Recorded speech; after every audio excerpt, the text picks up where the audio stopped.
Today I'm celebrating Jidai Matsuri. It's very likely that I've absolutely hacked the pronunciation of that festival to pieces. It's a festival which originates from Japan. Well, in fact, it is a completely Japanese festival because it celebrates, of all things, the movement of the capital city to Kyoto, which was due to a relocation of the royal family at that time. And it's a festival that's also known as the Festival of the Ages. Now, the reason I'm choosing to include this in my 365 festival list is because I really wanted to include something from different continents, different parts of the world. This was partly because when I was working in education, I really wanted to be able to have a reason to be able to include other cultures and to be able to show pictures from other parts of the world so that I could really include young people in a broader vision of what it is to be a human being on this planet. And one of the things I particularly liked about this festival is that it's also called the Festival of the Ages. And they have giant parades during which you find people wearing traditional dress from all the different periods of Japanese history. And it's very striking when you see images from their festival to see the variety of different forms of dress and the sorts of things that they carried and were preoccupied by, especially in their mythology too.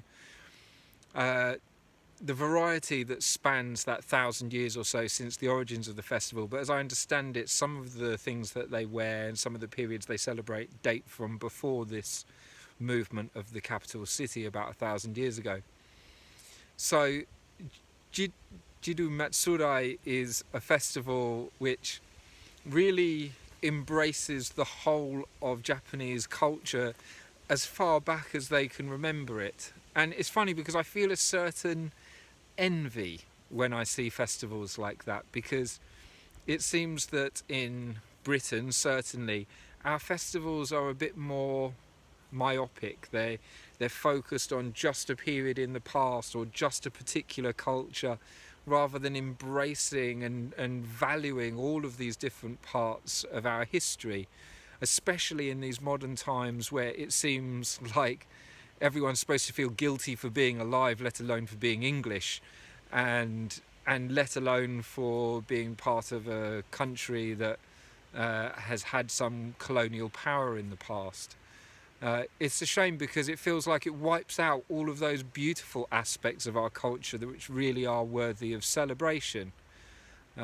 It's not that the British culture is not worthy of anything, and it's funny because the Japanese culture were also a colonialist power at times, and they have well, that colonial power has been guilty of doing some very brutal atrocities over the course of time, as most colonial powers, in fact, as almost any country on this planet has done at some point in its history. Even a country like Tibet, which we associate with being a country, or is commonly associated with being a country of peace, and yet they had a feudalist system and a slave system that has been in place for a very long period of time. So we all have blood on our hands, but it doesn't mean that we can't venerate and give thanks to our ancestors, give thanks to the traditions that gave rise to the cultures in which we live. And so it's for this reason that I wanted to include this Festival of the Ages, Jidai Matsuri. So, giving a moment's thought to all of our ancestors